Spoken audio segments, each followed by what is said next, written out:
Hi அஸ்ஸலாமு அலைக்கும் guys. இன்றைக்கி நாங்கள் லேலியம்பு ஸ்கூலில் வந்து லேலியம்பு மகாவித்யாலயத்தில் ஒரு 200 பேர் மட்டுக்கு எல்காடோ சைட்லேருந்து வந்தா கழிக்கிறாங்களாம். அவங்களுக்கு தான் சாப்பாடு அரேஞ்ச் பண்ணி கொண்டு போகிறோம். இங்கே வந்து பார்த்தா தான் விளங்குது, இவங்களுக்கு சாப்பாட்டு விட மெயின் பிரச்சனை வந்து தண்ணி. சாப்பாட்டுக்கு தேவையான சாமான்லாம் மிக்குது, ஆனால் அதை செஞ்சு கொள்றதுக்கு மாதிரி வசதிகள் இல்லை, தண்ணி இல்லாத பிரச்சனையால்.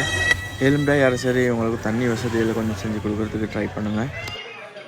இந்த வீட்டில் இந்த ஏரியாவில் இருக்கிற ஆக்கள் தான் லேலியம்பு மகாவித்யாலயத்துலேயும் இருக்கிறாங்க. மற்றது இவங்களோட தெரிஞ்ச ரிலேஷன் அவங்களோட வீட்லேயும் தங்கி இருக்கிறாங்க. இது தான் எல்காடோ ஏரியாவில் இருக்கிற ஆக்களோட சிச்சுவேஷன்.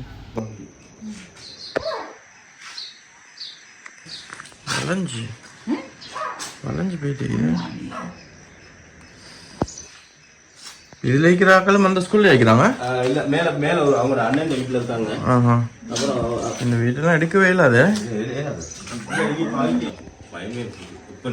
எப்போ எரிஞ்சு போடணும்னு தெரியாது. இது ஒரு வீடு, அது ஒரு வீடு.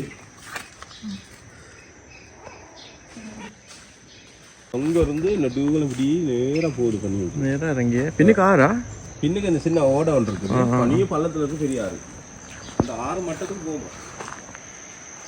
இது எல்காடோக்கு வரதா?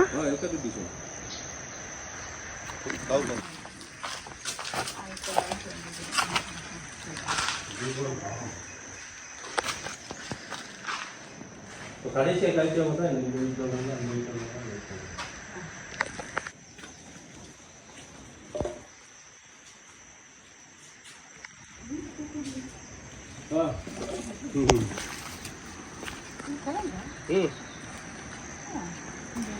சின்ன வெடிக்கணும் போகிறதுல மலைக்கு ஏற்கனவே எம்ஜிஆர் வந்து பார்த்தாங்க தானே, பார்த்து சொன்னாங்க மண் சரிவு காவணும் இருக்கு.